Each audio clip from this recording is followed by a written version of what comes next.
Canada is expecting up to 168,000 doses of the Moderna vaccine by the end of the year. That's if it gets Health Canada's approval. While that review continues, Pfizer vaccinations are starting today in Alberta, BC and Saskatchewan, and 200,000 more doses of the Pfizer vaccine are expected to arrive next week. The minister in charge of procuring those vaccines, Anita Anand, joins me now. Hi, Minister. Good to have you back on the show. Thanks for making the time. Thanks for having me, Vashi. I know that what you announced today, as far as the Moderna vaccine is concerned, is contingent on Health Canada's approval. Is that something you expect this year?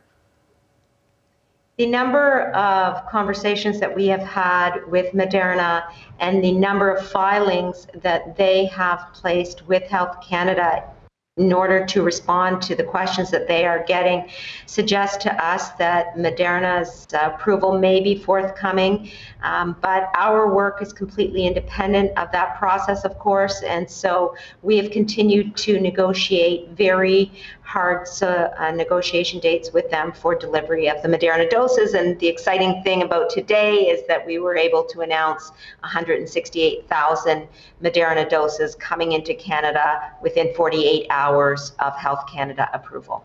I was listening to the announcement earlier and putting myself in the shoes of Canadians who were watching. I was thinking, I'm probably wondering now if this announcement, these extra doses, 168,000 of them, means that the overall timeline is sped up. That when you had said earlier, for example, on the Prime Minister weeks ago, that we should all be vaccinated sometime by the fall next year, does this speed things up, does it?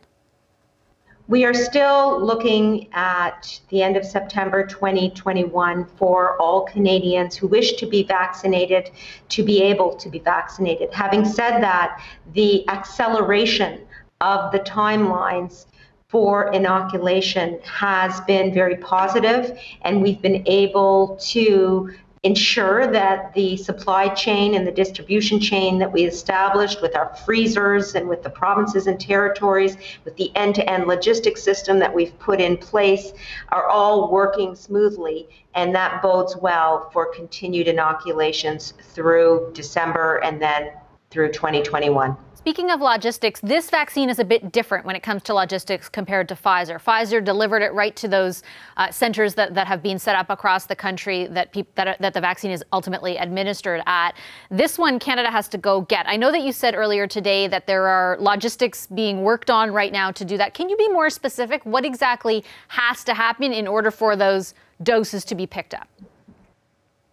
Well, this is a really great question. We will be picking those doses up from Europe, but we're holding quite secure the further logistics of this supply chain in order to maintain the integrity and the security of the supply chain. Having said that, we do have a number of additional distribution points mapped out through the expertise of Major General Denis Fortin, and he and his team are ensuring that these vaccines will be able to be delivered right across the country and ensuring that everyone's ready.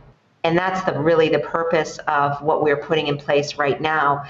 The end-to-end logistics system, the 144 freezers, portable freezers, countertop freezers, and deep freezers, all able to store these doses of either Moderna and Pfizer. And we are really ready to receive doses now from 2 suppliers, not just 1. Why are we picking up the vaccines in Europe and not the United States? When we negotiated these contracts back in August, we made an attempt to ensure that we had diverse areas and locations of manufacturing. We wanted to make sure that there was diversity in these contracts in terms of production facilities so that we would not be caught by any domestic issues that might arise in any country. And so this is actually part of our strategy. We not only diversified our vaccine portfolio, having 7 candidates and up to 414 million doses, but we also diversified the location of production in order to protect our supplies and ensure that we can get these doses into Canada. And the fact that we've received 30,000 doses of the Pfizer vaccine already, and we will receive 200,000 more doses of the Pfizer vaccine next week is testament to the usefulness of the strategy that we implemented early on. I would note, Minister, that you're in selecting Europe, though, you're choosing that over the United States. When you reference domestic issues, are you specifically worried about hurdles that could be created in the United States because of things, for example, Donald Trump has said about vaccines recently and done about PPE months ago?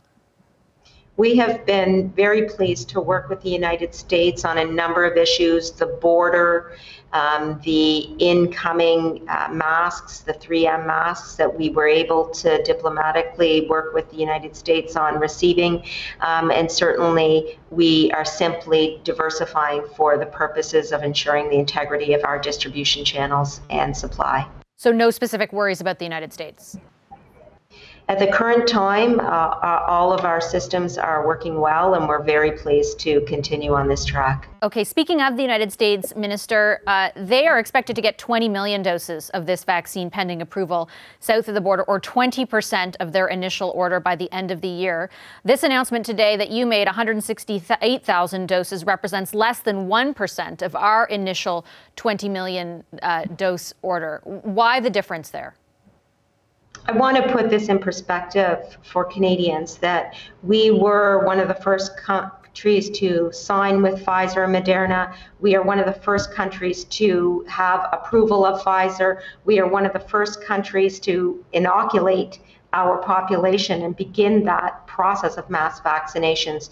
So very much, Vashi, we not only have the most diverse portfolio and the most number of doses per capita of anywhere in the world, but we're also one of the first countries actually undertaking inoculations. We are moving up our timelines as we speak, and so we are very much on track to ensure that all Canadians are inoculated in 2021. Respectfully, Minister, that doesn't answer the question of why the United States is able to procure so much more of their initial order by the end of the year than this country has been able to.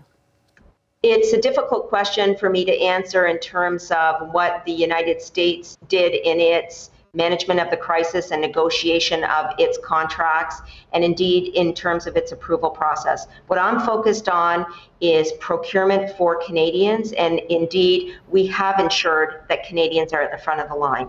Okay, Minister, I'll leave it there. Thank you very much for your time this evening. Thank you so much, Vashi. Take good care. You as well. Hi, I'm Vashi Capellos, host of Power in Politics. See more of our show by subscribing to the CBC News channel or click the link for another video.